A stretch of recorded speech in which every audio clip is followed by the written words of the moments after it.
Hello दोस्तों, हमारे YouTube channel पर आपका स्वागत है। आज हम बता रहे हैं अकबर बीरबल की कहानियाँ। एक समय की बात है जब बादशाह अकबर का परचम पूरे विश्व में फैलने लगा था। उसी दौरान तुर्किस्तान के बादशाह को अकबर की बुद्धिमत्ता की परीक्षा लेने की सूझी। तुर्किस्तान के बादशाह ने अपने दूत को संदेश पत्र देकर कुछ सिपाहियों के साथ दिल्ली रवाना किया। बादशाह ने पत्र में लिखा था, मुझे सुनने में आया है कि भारत में ऐसा पेड़ है जिसके पत्ते को खाकर इंसान की आयु बढ़ाने में मदद मिल सकती है। अगर यह बात सच है तो मेरे लिए उस पेड़ के कुछ पत्ते जरूर भेजें। जब अकबर ने उस पत्र को पढ़ा तो वह सोच में पड़ गए। इस चिंता से उबरने के लिए अकबर ने बीरबल का सहारा लिया।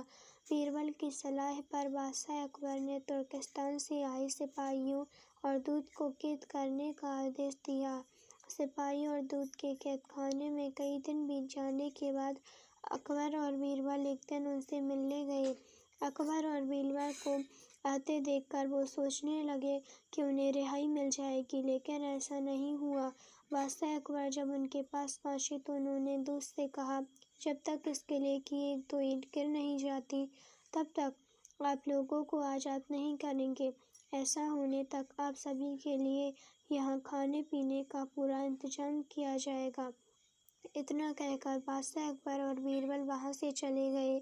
उनके जाने के बाद दूत और सिपाही कैद से निकलने के लिए उपाय सोचने लगे। जब कोई रास्ता नजर नहीं आया तो भगवान से प्रार्थना करने लगे। जल्दी उनकी प्रार्थना रंग लाई और कुछ दिनों बाद अचानक तेज भूकंप आया और भूकंप के कारण किले का एक भाग टूटकर गिर गया। यह घटना के बाद दूत ने अकबर के पास किले की दीवार गिरने की खबर भिजवाई। यह खबर सुनते ही बादशाह अकबर को अपना वादा याद आया और उन्होंने तुर्किस्तान के दूत व सिपाहियों को दरबार में प्रस्तुत होने का आदेश दिया। उनके दरबार में पहुंचते ही बादशाह अकबर बोले, अब तो आप सबको अपने बादशाह के द्वारा भेजे गए पत्र का उत्तर मिल गया होगा। अगर अब भी आपको समझ नहीं आया है तो मैं समझा देता हूँ। तुम सिर्फ 100 लोग हो और तुम्हारी आहू सुनकर किले का एक हिस्सा गिर गया। तो सोचो, जिस देश में हजारों लोगों पर अत्याचार होते हैं उस देश के बादशाह की आयु कैसे बढ़ेगी। लोगों की आह से उसका पतन तो निश्चित है। हमारे भारत देश में किसी गरीब पर अत्याचार नहीं होता, यही होता है आयुवर्धक वृक्ष। उसके कुछ दिन बाद बादशाह ने उन सभी को उनके देश भेज दिया और रास्ते में होने वाले खर्चे के लिए कुछ पैसे भी दिए। दूत ने तुर्किस्तान पहुंचकर भारत में घटित सारी बात विस्तार से बादशाह को बताई। अकबर बीरबल की बुद्धिमत्ता देखकर तुर्किस्तान के बादशाह ने दरबार में उनकी बहुत प्रशंसा की। कहानी से सीख। इस कहानी से यह सीख मिलती है कि सभी के साथ प्रेम से रहना चाहिए और कमजोर पर अत्याचार नहीं करना चाहिए। साथ ही वही देश तरक्की करता है जहाँ प्रजा सुखी रहती है। यह कहानी बादशाह अकबर के ज़माने की है। एक बार एक व्यापारी अपने किसी काम से कुछ दिनों के लिए उत्तर प्रदेश से दूर गया हुआ था। जब वह अपना काम खत्म करके घर पहुंचा तो देखता है कि उसकी पूरी तिजोरी खाली है। उसकी मेहनत की सारी कमाई चोरी हो चुकी है। व्यापारी घबरा गया और उसने अपने मन के सारे नौकरों को बुलाया। व्यापारी के घर में कुल 5 नौकर थे। व्यापारी की एक आवाज़ पर सारे नौकर उसके सामने आकर खड़े हो गए। व्यापारी ने उनसे पूछा, तुम लोगों के होते हुए घर में इतनी बड़ी चोरी कैसे हो गई? जब चोर आकर मेरी पूरी तिजोरी साफ कर गया उस समय कहाँ थे सब के सब? एक नौकर ने जवाब दिया, हमें नहीं पता, यह चोरी कब हुई मालिक, हम सो रहे थे। उसकी यह बात सुनकर व्यापारी गुस्से से आग बबूला हो उठा और बोला, मुझे तो लगता है कि तुम 5 में से किसी एक ने ही चोरी की है। तुम्हारा हिसाब अब बादशाह अकबर ही करेंगे। यह कहता हुआ वो महल की ओर चल पड़ा। बादशाह अकबर अपने दरबार में बैठकर जनता की समस्या सुन रहे थे कि तभी व्यापारी वहां पहुंच गया। व्यापारी ने कहा, न्याय हुजूर, न्याय मेरी समस्या को दूर करे। बादशाह ने पूछा, क्या हुआ, कौन हो तुम और क्या है तुम्हारी समस्या? व्यापारी बोला, मैं आप ही के राज्य में रहने वाला एक व्यापारी हूँ महाराज।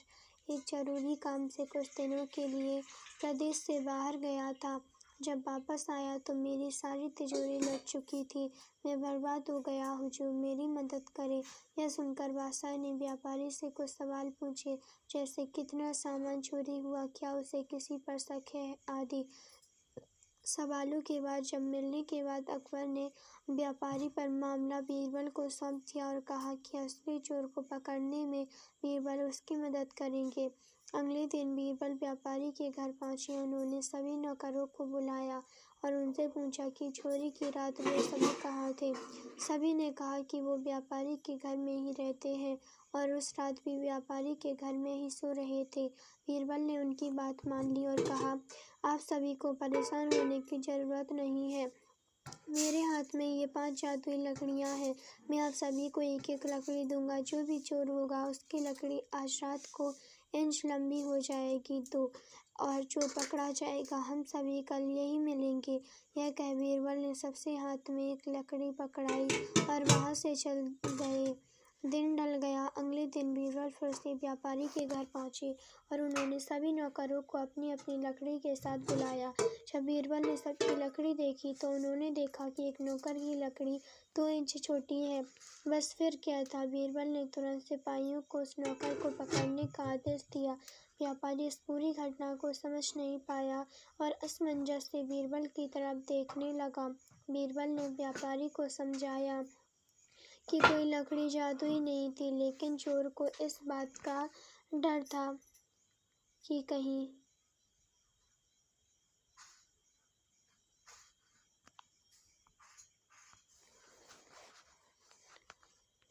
उसकी लकड़ी 2 इंच बड़ी हो जाएगी और इस तरह से उसने अपनी लकड़ी को 2 इंच काट दिया और वह पकड़ा गया। व्यापारी बीरबल की चतुराई से प्रभावित हुआ और उसका धन्यवाद किया। कहानी से सीख बच्चों, बीरबल ने चोर को पकड़ा। कहानी से हमें यह सीख मिलती है कि गलत काम चाहे जितना भी चतुराई से किया जाए, लेकिन वो सभी की नज़रों में आ जाता है और उसका अंजाम हमेशा बुरा ही होता है। बच्चों, अकबर और बीरबल की कई कहानियाँ प्रसिद्ध हैं। यह कहानियों सभी के दिल में अपनी छाप छोड़ने के साथ साथ अच्छी शिक्षा देने का भी काम करती हैं। उन्हीं में से एक है चोर की दाढ़ी में तिनका। एक बार की बात है, बादशाह अकबर की सबसे प्यारी अंगूठी अचानक गुम हो गई थी। बहुत ढूंढने पर भी वह नहीं मिली। इस कारण बादशाह अकबर चिंतित हो जाते हैं और इस बात का जिक्र बीरबल से करते हैं। इस पर बीरबल महाराजा अकबर से पूछते हैं, महाराज, आपने अंगूठी कब उतारी थी और उसे कहाँ रखा था? बादशाह अकबर कहते हैं, मैंने नहाने से पहले अपनी अंगूठी को अलमारी में रखा था और जब वापस आया तो अंगूठी अलमारी में नहीं थी। फिर बीरबल अकबर से कहते हैं, तब तो अंगूठी गुम नहीं, चोरी हुई है और यह सब महल में साफ सफाई करने वाले किसी कर्मचारी ने ही किया होगा। यह सुनकर बादशाह ने सभी सेवकों को हाजिर होने को कहा। उनके कमरे में साफ सफाई करने के लिए कुछ 5 कर्मचारी तैनात थे और पांचों हाजिर हो गए। सेवकों के हाजिर होने के बाद बीरबल ने उन सभी को कहा, महाराज की अंगूठी चोरी हो गई है, जो अलमारी में रखी थी। अगर आप में से किसी ने उठाई है तो बता दें, वरना मुझे अलमारी से ही पूछना पड़ेगा। फिर बीरबल अलमारी के पास जाकर कुछ फुसफुसाने लगे। इसके बाद मुस्कुराते हुए पांचों सेवकों से कहा, चोर मुझसे बच नहीं सकता, क्योंकि चोर की दाढ़ी में तिनका है। यह बात सुनकर उन पांचों में से एक ने सबसे नज़र बचाकर दाढ़ी में हाथ फेरा, जैसा कि वह तिनका निकालने की कोशिश कर रहा हो। इसी बीच बीरबल की नज़र उस पर पड़ गई और सिपाहियों को तुरंत चोर को गिरफ्तार करने का आदेश दिया। जब बादशाह अकबर ने उससे सख्ती से पूछा तो उसने अपना गुनाह कबूल कर लिया और बादशाह की अंगूठी वापस कर दी। बादशाह अकबर ने अपनी अंगूठी पाकर बेहद प्रसन्न हुए। चोर की दाढ़ी में तिनका कहानी से सीख। इस कहानी से यह सीख मिलती है कि ताकत की जगह दिमाग का इस्तेमाल करने से हर समस्या का हल मिल जाता है। सालों पहले की बात है, जब राजा एक दूसरे को पैगाम के साथ ही कुछ पहेलियाँ भी भेजा करते थे। ऐसे ही किसी एक राजा का दूत सर्दियों के मौसम में एक दिन मुगल साम्राज्य के बादशाह अकबर के दरबार में पहुंचा। वह अपने साथ पहेली के रूप में पिंजरे में कैद एक नकली शेर लेकर गया था। राजा ने पहेली के साथ एक पैगाम भी भेजा था। पैगाम में लिखा था कि क्या मुगल राज्य में कोई ऐसा बुद्धिमान है जो पिंजरे और शेर को छुए बिना शेर को बाहर निकाल सके। अब मुगल सम्राट अकबर सोच में पड़ गए कि आखिर शेर और पिंजरे को हाथ लगाए बिना भला शेर को कैसे बाहर निकाला जा सकता है। पहेली के साथ भेजे गए पैगाम में यह भी साफ लिखा था कि पिंजरे से शेर को बाहर निकालने के लिए एक व्यक्ति को एक ही बार मौका मिलेगा। अकबर काफ़ी परेशान हो गए। उन्हें लगा कि यह तो बहुत मुश्किल है और अगर शेर को पिंजरे से बाहर नहीं निकाल पाए तो मुगल राज्य की काफ़ी बदनामी भी होगी। ये सब सोचते सोचते उन्होंने दरबार में मौजूद सभी की तरफ देखते हुए पूछा, है कोई है जो इस पहेली को सुलझा सके। लेकिन हर कोई इसी सोच में डूबा था कि आखिर यह संभव कैसे हो सकता है। अकबर के पूछने पर जब किसी ने जवाब नहीं दिया तो उन्हें अपने वजीर बीरबल की याद आने लगी, जो सभा में मौजूद नहीं थे। उन्होंने तुरंत दरबान को भेजकर बीरबल को दरबार में हाजिर होने का आदेश भिजवाया। लेकिन अफसोस, बीरबल किसी सरकारी काम से राज्य से बाहर गए हुए थे। रात भर अकबर इसी सोच में डूबे रहे कि आखिर पहेली को कैसे सुलझाया जाए। दूसरे दिन फिर पानी दरबार लगा, लेकिन बीरबल की कुर्सी खाली देखकर अकबर उदास हो गए। बादशाह ने एक बार फिर दरबारियों से पूछा, क्या किसी के पास इस शेर को पिंजरे से बाहर निकालने की कोई तरकीब है। इतने में एक दरबार अकबर के सामने आया और उसने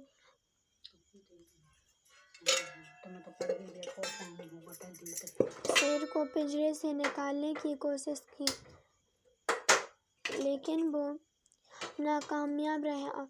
दूसरे दरबार ने पहेली को सुलझाने के लिए एक जादूगर को बुलवाया, लेकिन वो भी विफल रहा। कोशिश करते करते समय शाम होने को आई, तभी बीरबल दरबार में पहुंच गए। अकबर को परेशान देखकर बीरबल ने पूछा, क्या बात है सम्राट, आप इतने परेशान क्यों हैं। बादशाह ने तुरंत शेर से जुड़ी पहेली के बारे में बीरबल को सब कुछ बताया। अकबर ने बीरबल से पूछा, क्या तुम इस शेर को पिंजरे से बाहर निकाल सकते हो। बीरबल ने कहा, हाँ, मैं कोशिश कर सकता हूँ। अकबर बहुत खुश हुए, क्योंकि मुगल साम्राज्य में बीरबल के जैसा बुद्धिमान और चतुर दूसरा कोई नहीं था। शेर को पिंजरे से बाहर निकालने के लिए बीरबल ने अकबर से कहा कि उन्हें 200 लगी हुई लोहे की छड़ बसरिये की आवश्यकता है। शहंशाह ने तुरंत इसकी व्यवस्था करने को कहा। जैसे ही बीरबल को लोहे की छड़ मिली तो उन्होंने पिंजरे को छुए बिना छड़ को अंदर पहुंचाकर उसे नकली शेर पर रख दिया। शेर लोहे की गर्म छड़ के स्पर्श में आते ही पिघलने लग गया, क्योंकि वो मोम का शेर था। देखते ही देखते पूरा शेर मोम के रूप में पिंजरे से बाहर निकल गया। बीरबल की इस अक्लमंदी पर अकबर बहुत प्रसन्न हुए। उन्होंने बीरबल से पूछा, अरे आखिर तुम्हें पता कैसे चला कि यह पिंजरे के अंदर मोम का शेर कैद है।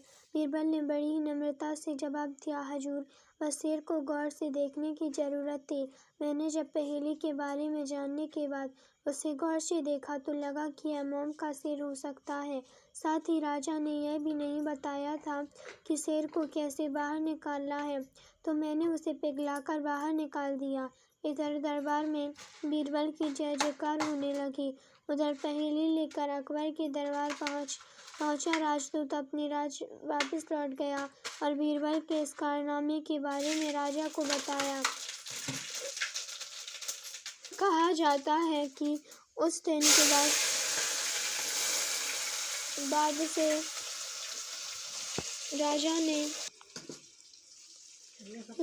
बाद से राजा ने ऐसी पहेली भेजना छोड़ दिया।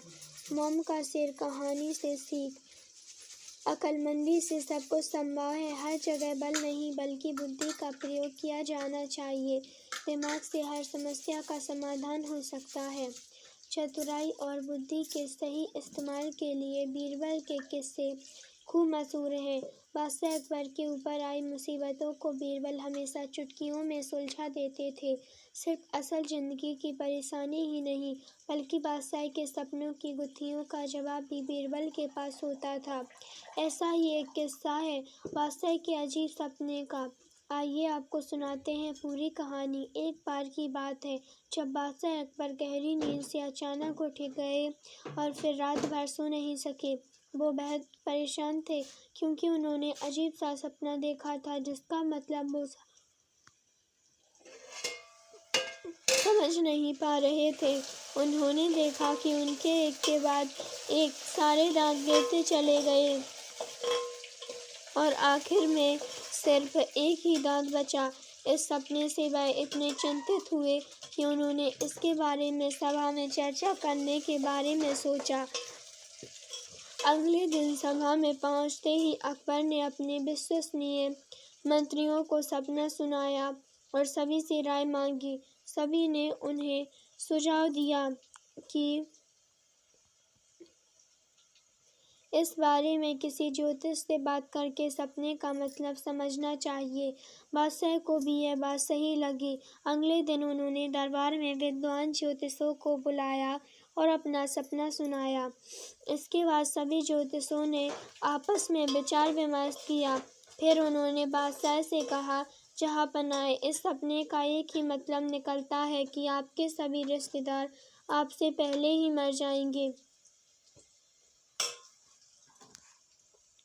ज्योतिषों की यह बात सुनकर अकबर को बहुत गुस्सा आया और उन्होंने सभी ज्योतिषों को दरबार से जाने का आदेश दिया।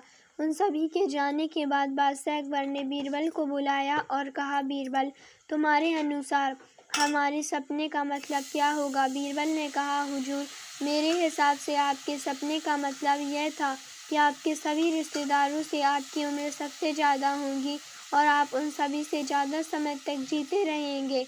इस बात को सुनकर बादशाह अकबर बहुत खुश हो गए। वहाँ मौजूद सभी मंत्रियों ने सोचा कि बीरबल ने भी ज्योतिषों की ही बात को दोहराया है।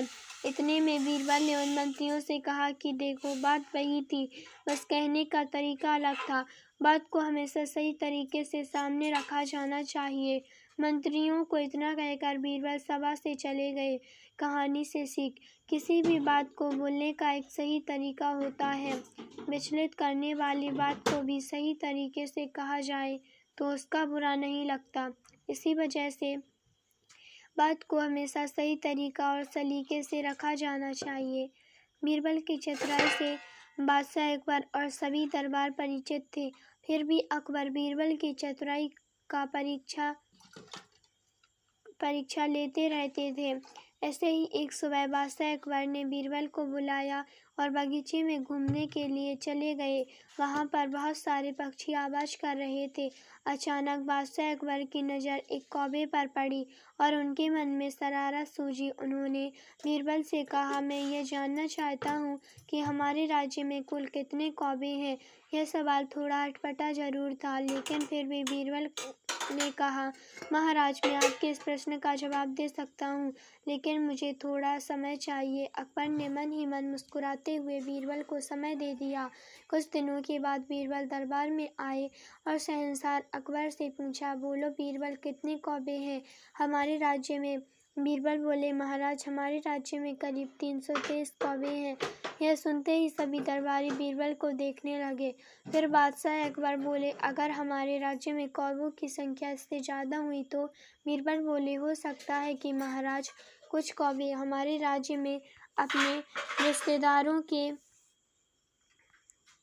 यहाँ आए हों। इस पर बादशाह अकबर ने कहा, अगर कम हुए तो? तब बीरबल बोले, हो सकता है कि हमारे राज्य के कौवे दूसरे देश अपने रिश्तेदारों के यहाँ गए हों। जैसे ही बीरबल ने यह बात कही, पूरा दरबार ठहाकों से गूंज उठा और एक बार फिर बीरबल अपनी बुद्धि के कारण प्रशंसा के पात्र बन गए। कहानी से सीख। बच्चों, इस कहानी से यह सीख मिलती है कि अगर दिमाग का इस्तेमाल किया जाए तो हर समस्या का हल और सवाल का जवाब ढूंढा जा सकता है। बहुत समय पहले भारत में महान मुगल सम्राट हुआ करते थे जिन्हें बादशाह अकबर के नाम से जाना जाता था। अकबर के शासन में नवरत्न थे जिनमें से चतुर बीरबल भी शामिल थे। बादशाह अकबर बीरबल से पहली बार जंगल में मिले थे। जब वह रास्ता भटक गए थे तब बीरबल ने उन्हें रास्ता दिखाया। उस समय बीरबल को महिषदास नाम से जाना जाता था। अकबर ने महिषदास का नाम बदलकर बीरबल रख दिया था। साथ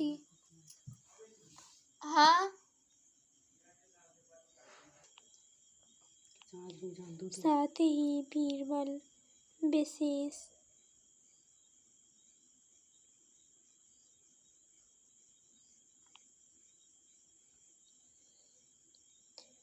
सलाहकार के तौर पर अपने दरबार में नियुक्त किया था।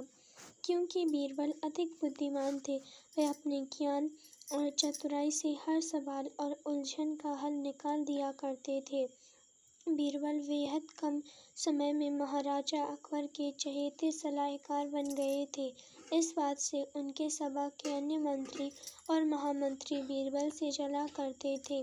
यह जलन उनके साले मानसिंह को भी थी, इसलिए एक दिन मानसिंह ने बीरबल की परीक्षा लेनी चाही। उन्होंने बीरबल से 3 सवाल पूछने चाहे। महाराज अकबर ने भी बीरबल की परीक्षा लेने की अनुमति दे दी। आसमान में कितने तारे हैं? मानसिंह का पहला सवाल था कि यह पहला सवाल था। यह सवाल सुनकर बीरबल से जलने वाले अन्य दरबारियों को खुशी होने लगी।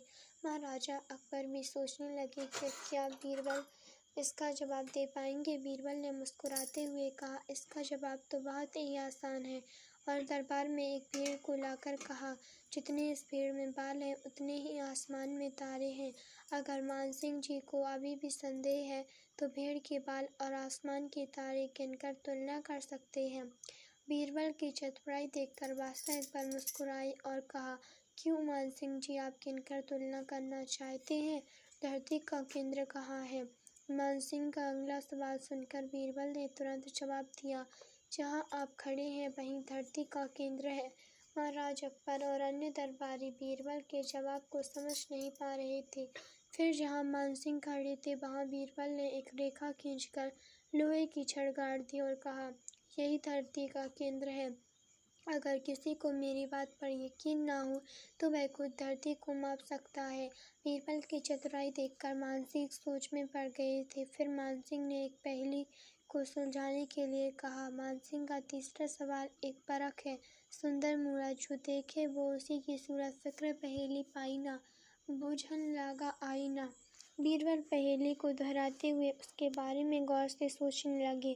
काफ़ी सोचने के बाद बीरबल कहते हैं, यह तो बहुत आसान पहेली है मानसिंह जी। इसका उत्तर तो पहेली में ही है। इसका उत्तर आईना है, जिसमें आईने के सामने खड़ा इंसान एक सुंदर मूरत है। आईने में उसे अपनी सूरत दिखाई देती है। बीरबल ने मानसिंह के सभी सवालों का जवाब बड़ी चतुराई से दिया। यह देखकर बादशाह अकबर बहुत खुश हुए और मानसिंह से कहा, क्यों मानसिंह जी, आपको आपके सवालों का जवाब मिल गया ना? अकबर बीरबल की कहानी से सीख। इस कहानी से यह सीख मिलती है कि किसी भी सवाल का जवाब दिया जा सकता है, बस अपने दिमाग पर भरोसा होना चाहिए और संयम से काम लेना चाहिए। बादशाह अकबर अक्सर कई समस्याओं पर बीरबल के साथ चर्चा किया करते थे और साथ ही उनकी बुद्धि की परीक्षा भी लिया करते थे। वहीं बीरबल भी हर समस्या का समाधान बड़े ही रोचक तरीके से करते थे। एक बार की बात है, महाराज अकबर और बीरबल दोनों शाही बगीचे में टहल रहे थे। दोनों के बीच किसी गंभीर मुद्दे पर चर्चा हो रही थी कि तभी अचानक बादशाह अकबर के दिमाग में बीरबल की परीक्षा लेने की सूझी। बादशाह अकबर ने पास में पड़ी हुई एक लकड़ी की ओर इशारा करते हुए बीरबल से पूछा, बीरबल एक बात बताओ, ये जो सामने लकड़ी पड़ी हुई है, क्या तुम इसे बिना काटे छोटा कर सकते हो? बीरबल बादशाह अकबर के मन की बात समझ गए और वो लकड़ी बादशाह अकबर के हाथ में देते हुए बोले, जी महाराज, मैं ही इस लकड़ी को छोटा कर सकता हूँ। बादशाह अकबर बोले, वो कैसे भला? तब बीरबल ने वही पास में पड़ी हुई एक लकड़ी उठाई और बादशाह अकबर को पकड़ाते हुए पूछा, महाराज, इनमें से छोटी लकड़ी कौन सी है? बादशाह अकबर बीरबल की चतुराई समझ गए और छोटी लकड़ी बीरबल के हाथ में देते हुए बोले, वाकई बीरबल, तुमने बिना काटे लकड़ी को छोटा कर दिया। इसके बाद दोनों जोर जोर से हंसने लगे। कहानी से सीख। बच्चों, इस कहानी से यह सीख मिलती है कि परिस्थिति चाहे जैसी भी हो, दिमाग से काम लेकर उससे बाहर निकलने का रास्ता खोजा जा सकता है। एक बार बादशाह अकबर, बीरबल और सभी मंत्रीगण दरबार में बैठे हुए थे। सभा की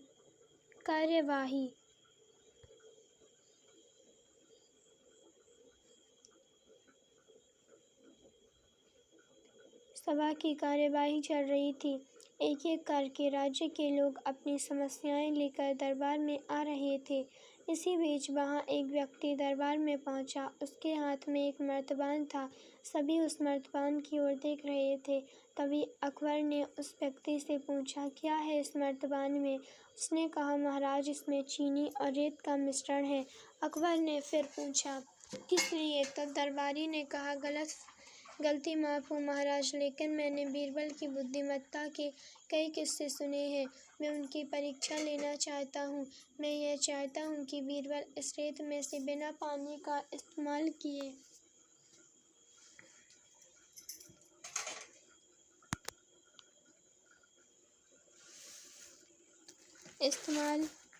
किए चीनी का एक एक दाना अलग कर दे। अब सभी हैरानी से बीरबल की ओर देखने लगे। अब अकबर ने बीरबल की ओर इशारा और देखा और कहा, देख लो बीरबल,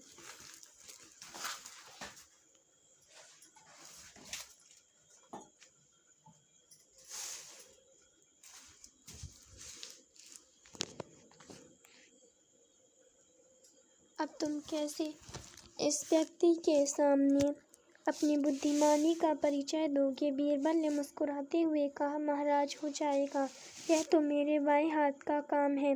अब सभी लोग हैरान थे कि बीरबल ऐसा क्या करेंगे कि रेत से चीनी अलग अलग हो जाएगी। तभी बीरबल उठे और उस मर्तबान को लेकर महल में मौजूद बगीचे की ओर बढ़ चले। उनके पीछे वह व्यक्ति भी था। अब बीरबल बगीचे में एक आम के पेड़ के नीचे पहुंचे। अब वह यह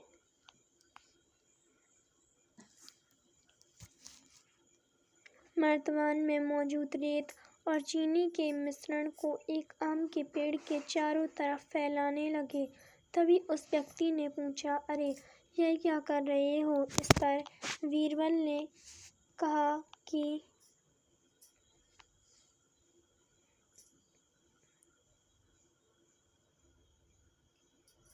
ये आपको कल पता चलेगा। इसके बाद दोनों महल में वापस आ गए। अब सभी को कल सुबह का इंतजार था। अगली सुबह जब दरबार लगा तो अकबर और सारे मंत्री एक साथ बगीचे में पहुंचे। साथ में बीरबल और रेत व चीनी का मिश्रण लाने वाले व्यक्ति भी था। सभी आम के पेड़ के पास पहुंच गए। सभी ने देखा कि अब वहाँ सिर्फ रेत पड़ी हुई है। दरअसल रेत में मौजूद चीनी को चींटियों ने निकालकर अपने बिल में इकट्ठा कर लिया था और बची खुची चीनी का कुछ चींटियाँ उठाकर अपने बिल में ले जा रही थीं। इस पर उस व्यक्ति ने पूछा, चीनी कहाँ गई? तो बीरबल ने कहा, रेत से चीनी अलग हो गई है। सभी जोर जोर से हंसने लगे। बीरबल की यह चतुराई देखकर अकबर ने उस व्यक्ति से कहा, अगर अब तुम्हें चीनी चाहिए तो तुम्हें चींटियों के बिल में घुसना पड़ेगा। इस पर सभी ने फिर से ठहाका लगाया और बीरबल की तारीफ करने लगे। कहानी से सीख: किसी को नीचा दिखाने का प्रयास आपके लिए हानिकारक हो सकता है। एक बार राजा अकबर अपने दरबार में किसी खास विषय पर चर्चा कर रहे थे। उस विषय पर उन्होंने राज दरबार में मौजूद सभी लोगों से उनकी राय मांगी। ऐसे में दरबार में उपस्थित सभी मंत्रीगणों ने अपनी अपनी बुद्धि के हिसाब से जवाब दिया। राजा यह देखकर बहुत हैरान हुए कि सभी का जवाब एक दूसरे से बिल्कुल अलग था। इस पर राजा अकबर ने बीरबल से ऐसा होने के पीछे की वजह पूछी और सवाल किया, आखिर सबकी सोच एक जैसी क्यों नहीं होती। राजा के सवाल पर बीरबल मुस्कुराया और कहा, महाराज, बेशक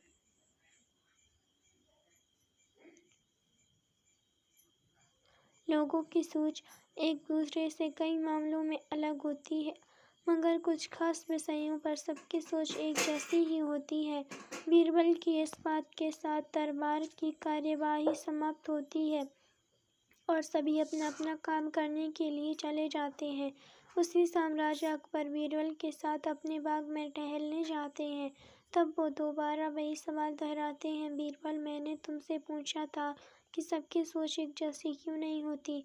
इस सवाल का जवाब दो मुझे। इसी के साथ एक बार फिर अकबर और बीरबल के बीच इस मुद्दे को लेकर बहस छिड़ जाती है। जब लाख कोशिशों के बावजूद राजा अकबर को बीरबल की बात नहीं समझ आती, तो वह अपनी बात को समझाने के लिए एक युक्ति निकालता है। बीरबल कहता है, महाराज, मैं आपको साबित कर दूंगा कि कुछ मामलों में सबकी सोच एक जैसी ही होती है। बस आप एक फरमान जारी कर दीजिए।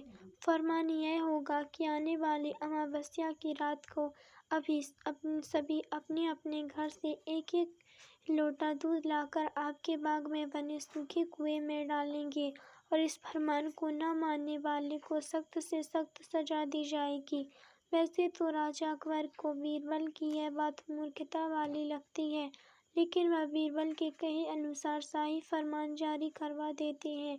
राजा के आदेश से सिपाही पूरे राज्य में घूम घूम कर इस फरमान के बारे में सभी को बताते हैं। राजा के इस फरमान को सुनते ही सभी में इस बात को लेकर चर्चा होने लगी कि सूखे कुएं में दूध डालना एक मूर्खतापूर्ण कार्य है।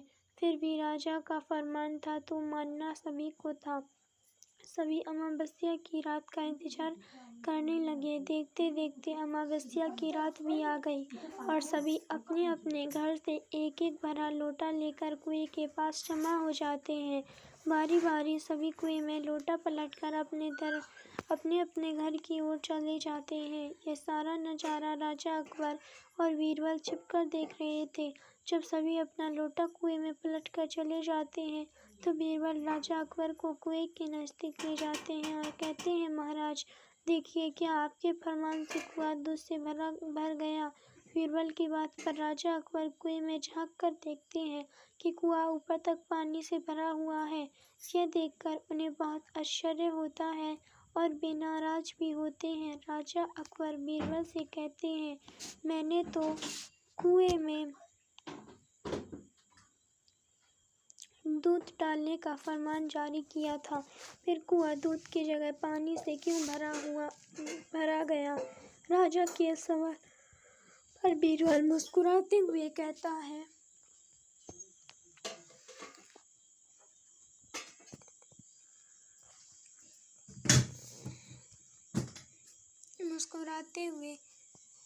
है, महाराज, कुएं में दूध डालना सभी को व्यर्थ लगा, इसलिए सभी ने दूध की जगह कुएं में पानी डाला। उन सभी ने यह भी सोचा कि अमावस्या की रात घना अंधेरा होता है। अब इतने अंधेरे में सभी को सिर्फ लोटा ही दिखेगा, ना कि लोटे में दूध है या पानी। बीरबल बोला,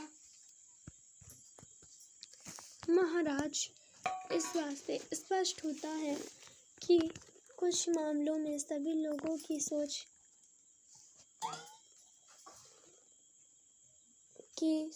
एक जैसी होती है।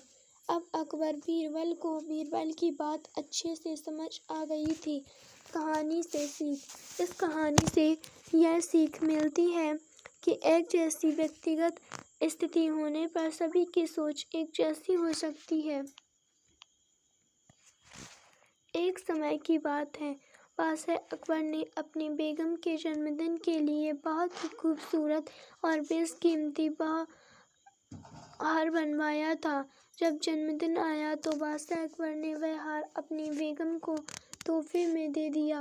उनकी बेगम को बहुत पसंद आया। अगली रात बेगम साहिबा ने वह हार गले से उतारकर एक संदूक में रख दिया। जब इस बात को कई दिन गुजर गए तो एक दिन बेगम साहिबा ने हार पहनने के लिए संदूक खोला, लेकिन हार कहीं नहीं मिला। इससे वह बहुत उदास हो गई और इस बारे में बादशाह अकबर को बताया। इस बारे में पता चलते ही बादशाह अकबर ने अपने सैनिकों को हार ढूंढने का आदेश दिया, लेकिन हार कहीं नहीं मिला। इससे अकबर को यकीन हो गया कि बेगम का हार चोरी हो गया है। फिर अकबर ने बीरबल को महल में आने के लिए बुलावा भेजा। जब बीरबल आया तो अकबर ने सारी बात बताई और हार को खोज निकालने की जिम्मेदारी उसे सौंप दी। बीरबल ने समय व्यर्थ किए बिना ही राजमहल में काम करने वाले सभी लोगों को दरबार में आने के लिए संदेश भिजवाया। थोड़े ही देर में दरबार लग गया। दरबार में अकबर और बेगम सहित सभी काम करने वाले हाजिर थे, लेकिन बीरबल दरबार में नहीं था। सभी बीरबल का इंतजार कर ही रहे थे कि तभी बीरबल एक गदा लेकर राज दरबार में पहुंच जाता है। देर से दरबार में आने के लिए बीरबल बादशाह अकबर से माफ़ी मांगता है। सभी सोचने लगते हैं कि बीरबल गधे को लेकर राज दरबार में क्यों आया है।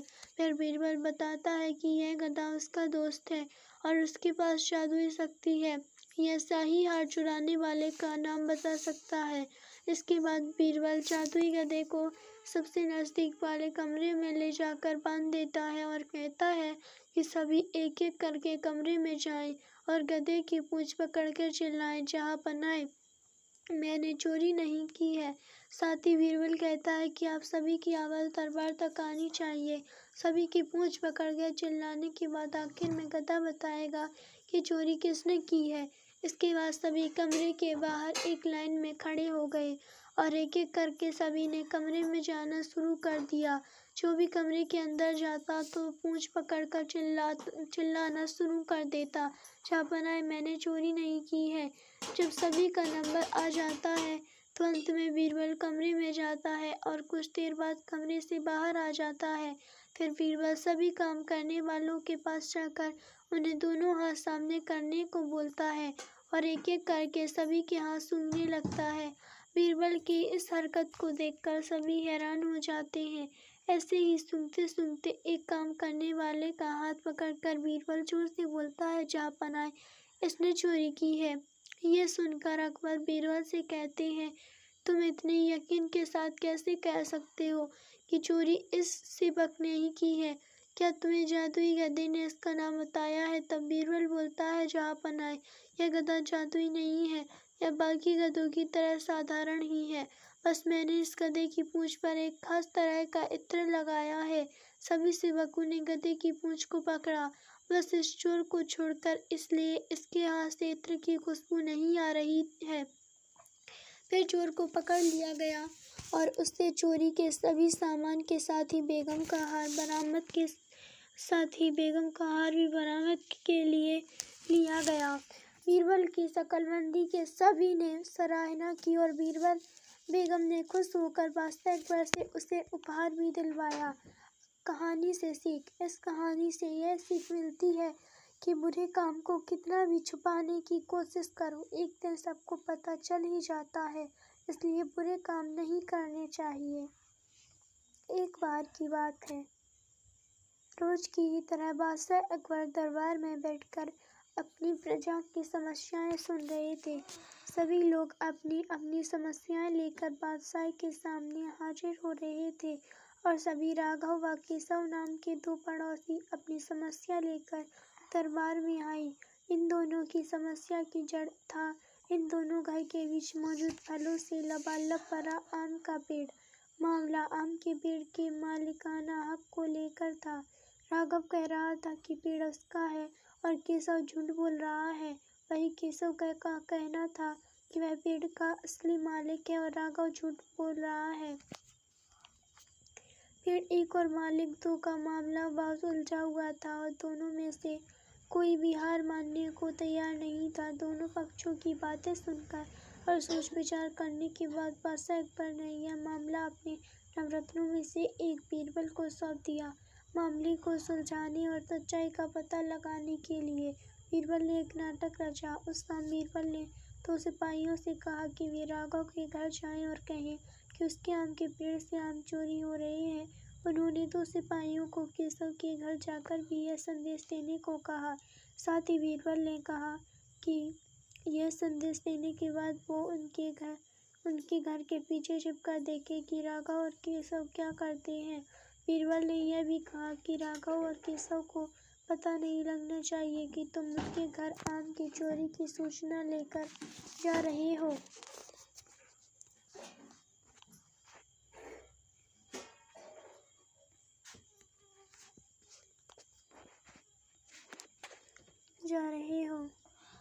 सिपाहियों ने बिल्कुल वैसा ही किया जैसा बीरबल ने कहा। दो सिपाही केशव के घर गए और दो राघव के घर। जब वो वहां पहुंचे तो उन्हें पता चला कि राघव और केशव दोनों ही घर में नहीं थे। तो सिपाहियों ने उनकी पत्नियों को यह संदेश दे दिया। जब केशव घर पहुंचा तो उसकी पत्नी ने उसे आम की चोरी की सूचना दी। यह सुनकर केशव ने कहा, अरे भाग्यवान, खाना तो खिला दो, आम के चक्कर में अब क्या भूखा बैठा रहूं। और कौन सा वह पेड़ मेरा है, चोरी हो रही है तो होने दो, सुबह देखेंगे। यह कहकर वह आराम से बैठकर खाना खाने लगा। वहीं जब राघव घर आया और उसकी पत्नी ने यह बात उसे बताई तो वह उल्टे पैर पेड़ की तरह दौड़ पड़ा। उसकी पत्नी ने पीछे से आवाज लगाई, अरे खाना तो खा लीजिए। इस पर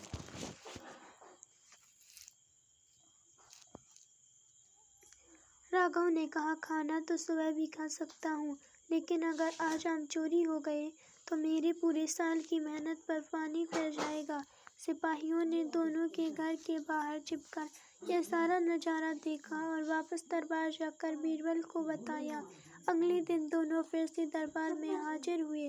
उन दोनों के सामने बीरबल ने बादशाह अकबर से कहा, जहाँ पर ना सारी समस्या की जड़ वह पेड़ है, क्यों ना हम वो पेड़ ही कटवा दे। ना रहेगा बांस ना बजेगी बांसुरी। बादशाह अकबर ने इस बारे में राघव और केशव से पूछा, इस बारे में आप दोनों का क्या ख्याल है। इस पर केशव ने कहा, हुजूर, आपकी हुकूमत है, आप जैसा कहेंगे मैं उसे चुपचाप स्वीकार कर लूँगा।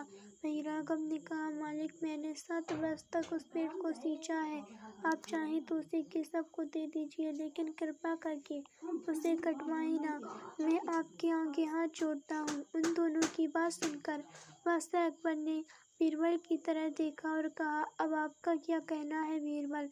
इसके बाद बीरबल ने बादशाह को बीती रात का किस्सा सुनाया और मुस्कुराते हुए कहा, हुजूर, पेड़ एक और मालिक दो, ऐसा कैसे हो सकता है।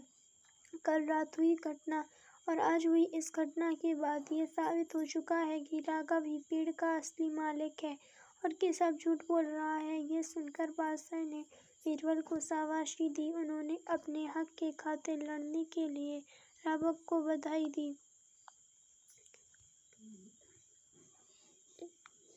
और चोरी करने व झूठे बोलने के लिए केशव को जेल में बंद करने का आदेश दे दिया। कहानी से सीख। एक पेड़ और दो मालिक। कहानी से हमें यह सीख मिलती है कि परिश्रम किए बिना छल से किसी चीज चुराने का अंजाम बुरा होता है। सर्दियों का मौसम था। बादशाह अकबर अपने बगीचे में बीरबल व एक अन्य मंत्री के साथ टहल रहे थे। टहलते हुए बादशाह अकबर ने अपने मंत्री से कहा, इस साल कुछ ज्यादा ही ठंड पड़ रही है।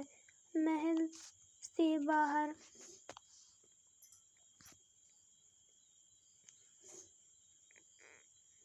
निकलने में भी ठंड से हालत खराब हो रही है। मंत्री ने बादशाह की बात का जवाब देते हुए कहा, जी हुजूर, बिल्कुल सही फरमाया आपने। इस साल तो इतनी ठंड पड़ रही है कि जनता ने घर से बाहर निकलना बहुत कम कर दिया।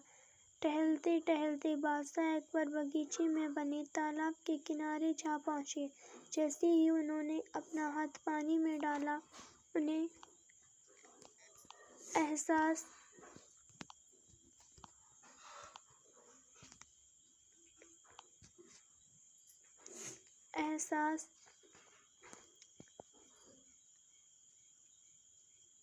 हुआ कि पानी बर्फ जैसा ठंडा है। पानी से हाथ बाहर निकालते हुए अकबर ने कहा, सही कह रहे हैं आप, इतनी ठंड में कौन घर से बाहर निकलेगा। बीरबल को चुपचाप देखकर बादशाह ने बीरबल से पूछा, इस बारे में आपका क्या ख्याल है। बीरबल ने सिर झुकाते हुए कहा, माफ़ी चाहता हूँ हुजूर, इस बारे में मेरा ख्याल थोड़ा अलग है। मैं आप दोनों की बात से सहमत नहीं हूँ। अकबर ने आश्चर्यचकित होकर बीरबल से पूछा, अच्छा तो हमें भी बताइए क्या ख्याल है आपका। बीरबल ने कहा, हुजूर, मेरा मानना है कि एक गरीब व्यक्ति के लिए पैसा सबसे ज़्यादा ज़रूरी है। उसे इस बात से कोई फ़र्क नहीं पड़ता कि मौसम कितना ठंडा है या गर्म। अकबर ने हैरान होकर बीरबल से कहा, तो आप यह कह रहे हैं कि इस कड़ाके की सर्दी में भी एक गरीब आदमी कोई ऐसा काम करने को तैयार हो जाएगा जिससे उसे पैसे मिल सके। बीरबल ने कहा, जी हुजूर, मैं यही कह रहा हूँ। बादशाह अकबर ने बीरबल को चुनौती देते हुए कहा, तो ठीक है, अगर आपने बर्फ जैसे पानी से भरे इस तालाब में किसी को रात भर खड़ा रखकर इस बात को प्रमाणित कर दिया तो हम आपके लाए हुए गरीब व्यक्ति को इस सोने के सिक्के इनाम में देंगे। बादशाह की बात से सहमति जताते हुए बीरबल ने अगले दिन एक गरीब व्यक्ति को पेश करने का वादा किया। अगले दिन सभा में बादशाह अकबर ने बीरबल से पूछा कि क्या वो किसी को लाए हैं जो तालाब में खड़ा रहकर पूरी रात बिता सके। इस पर बीरबल ने गंगाधर नामक एक गरीब व्यक्ति को दरबार में मौजूद किया और कहा कि यह भी सोने के सिक्कों के लिए तालाब में पूरी रात बिताने को तैयार है। बादशाह अकबर ने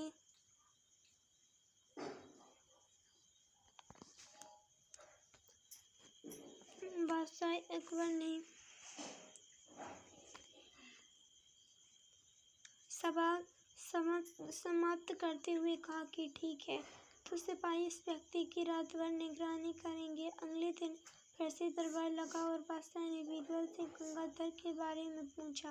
बीरबल, कहाँ है आपके मित्र, कितनी देर टिक पाया वो उस बर्फीले पानी में। बीरबल ने कहा, महाराज, वो यहीं है, मैं उसे दरबार में पेश करने की इजाज़त चाहता हूँ।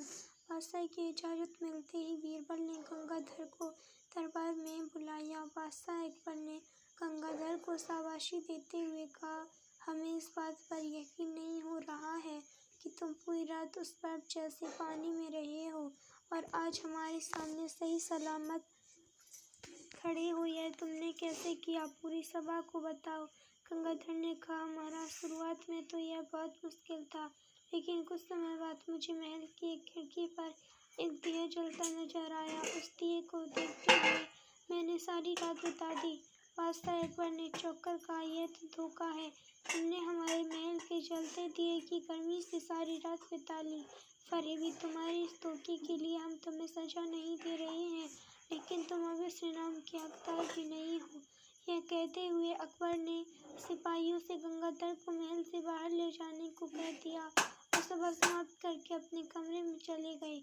अगले दिन रोज की तरह सभा लगी। जब बादशाह अकबर सभा में आए तो उन्होंने देखा कि सभी दरबारी अपनी अपनी जगह पर मौजूद थे, सिवाय बीरबल के। बादशाह ने एक सिपाही से पूछा कि बीरबल कहाँ है, तो उसने बताया कि वो अजमहल नहीं आए हैं। बादशाह ने सिपाही से कहा कि वो तुरंत बीरबल के घर जाए और उन्हें लेकर आए। कुछ समय बाद सिपाही अकेले ही दरबार में लौट आया। बादशाह के पूछने पर सिपाही ने बताया, बीरबल अपने घर में खाना पका रहे हैं और उन्होंने कहा कि खाना पूरी तरह पक जाने के बाद ही वो दरबार आएंगे। सिपाही की यह बात सुनकर बादशाह सोच में पड़ गए, क्योंकि आज से पहले कभी भी बीरबल ने महल आने में देर नहीं की थी। अकबर को कुछ संदेह हुआ और उन्होंने बीरबल के घर जाने का निर्णय लिया। जब बादशाह अकबर बीरबल के घर पहुंचे तो उन्होंने देखा कि बीरबल ने एक ऊंची खूंटी पर एक हांडी टांग रखी है और उसके नीचे जमीन पर लकड़ियां जला रखी हैं। बादशाह आश्चर्यचकित हो गए। और बीरबल से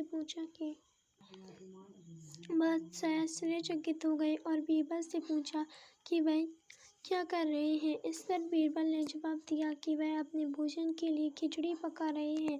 बादशाह अकबर ने कहा, क्या तुम पागल हो गई हो? यह खिचड़ी कैसे पक सकती है? तुमने हांडी को इतने ऊपर टांग रखा है और आग नीचे जल रही है।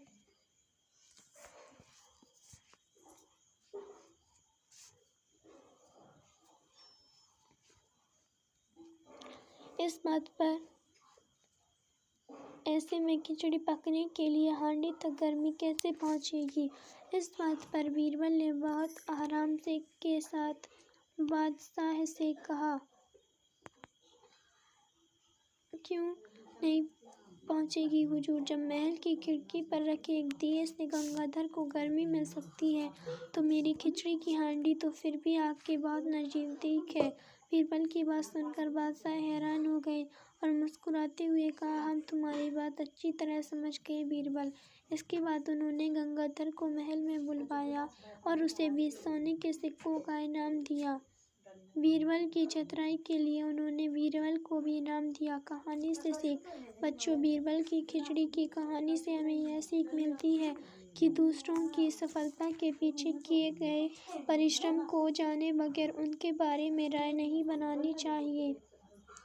एक बार की बात है, मुगल दरबार में बादशाह अकबर अपने दरबारियों के साथ किसी मुद्दे पर चर्चा कर रहे थे। उसी समय बादशाह एक किसान अपनी फरियाद लेकर आया और बोला, महाराज न्याय करो, मुझे इंसाफ चाहिए। यह सुनकर बादशाह अकबर बोले कि क्या हुआ? किसान बोला, महाराज मैं एक गरीब किसान हूँ। कुछ समय पहले मेरी पत्नी का निधन हो गया और अब मैं अकेला रहता हूँ। मेरे मन किसी भी काम में नहीं लगता है, इसलिए एक दिन मैं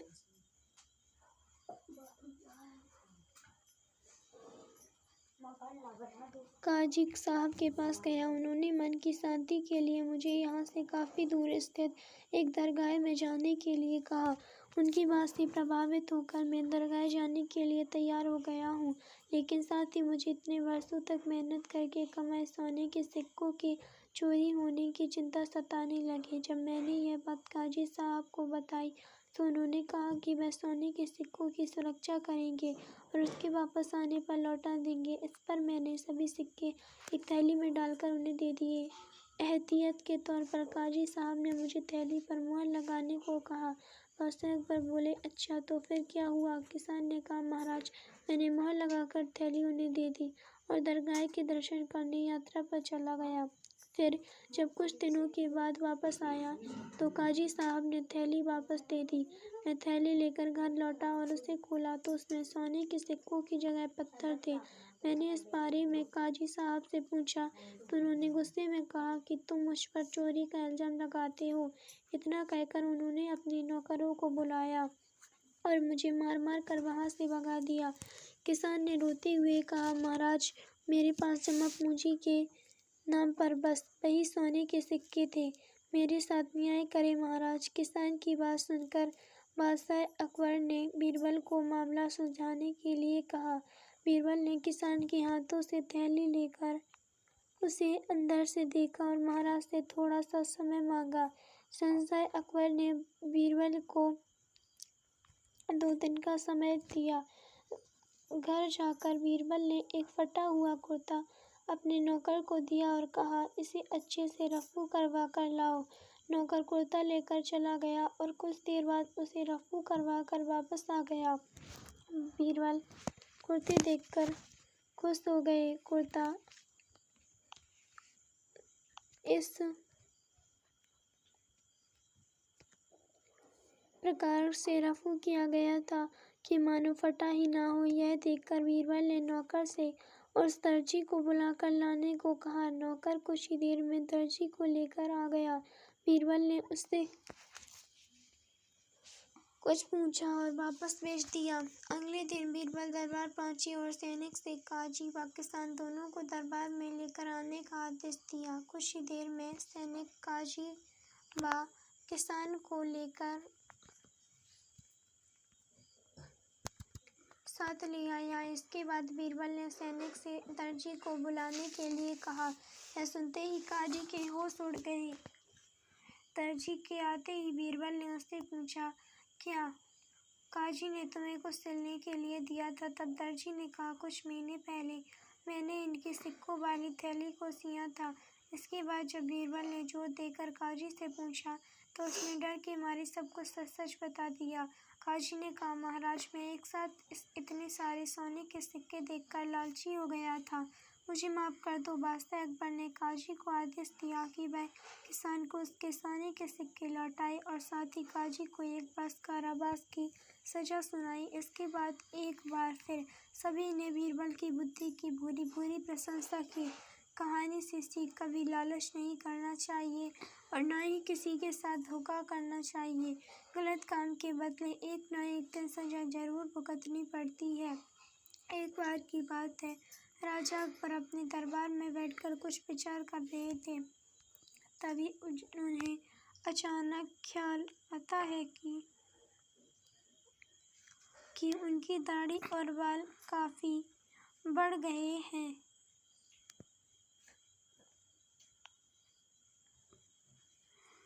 इस ख्याल के आते ही उन्होंने अपने एक दरबारी को बुलाकर नाई को फौरन हाजिर होने का संदेश भिजवाया। राजा का संदेश मिलते ही नाई महल पहुंच गया।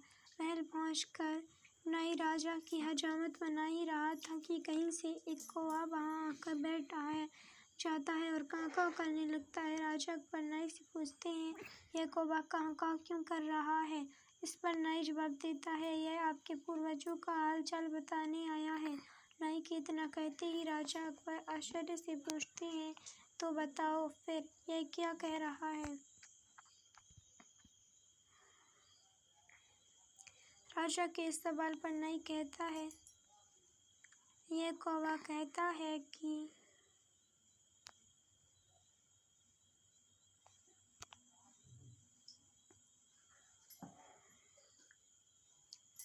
आपके पूर्वज स्वर्ग में मुसीबत में हैं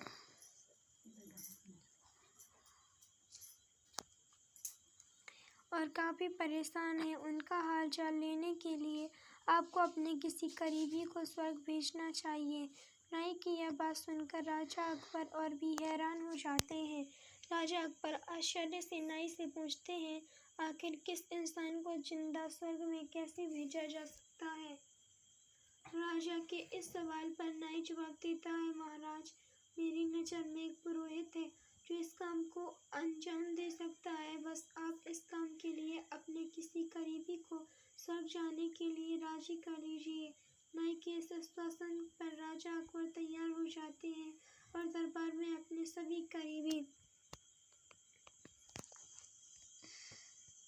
दरबारियों को बुलाते हैं। राजा के आदेश पर सभी करीबी दरबारी राजा अकबर के सामने हाजिर हो जाते हैं। सभी दरबारी राजा से अचानक बुलाने की वजह पूछते हैं।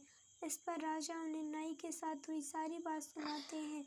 राजा की बात सुनकर सभी दरबारी एक मत में बीरबल का नाम आगे रखते हैं।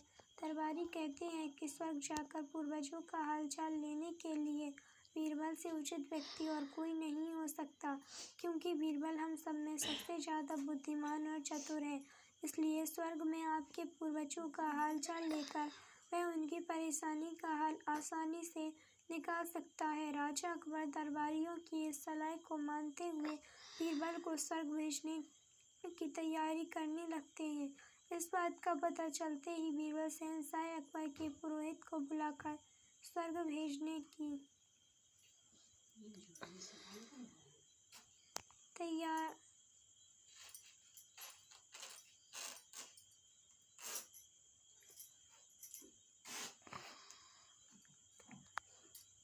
विधि के बारे में पूछा जाता है। पुरोहित बताते हैं, आपको यही पास में मौजूद एक घास के ढेर में भेजा जाएगा। बाद में उस ढेर में आग लगा दी जाएगी। फिर कुछ मंत्रों की शक्ति से आपको स्वर्ग भेज दिया जाएगा। स्वर्ग जाने की पूरी प्रक्रिया जानने के बाद बीरबल राजा अकबर से करीब 11 दिन का समय मांगते हैं और पुरोहित 11 दिन बाद बुलाने की बात रखते हैं। वह कहती है, मैं स्वर्ग जा रहा हूँ और कितने दिन मुझे लौटने में लगेंगे इस बारे में निश्चित तौर पर कुछ भी कहना मुश्किल है। इसलिए स्वर्ग जाने से पहले एक बार मैं अपने परिवार से मिलना चाहता हूँ और कुछ समय बिताना चाहता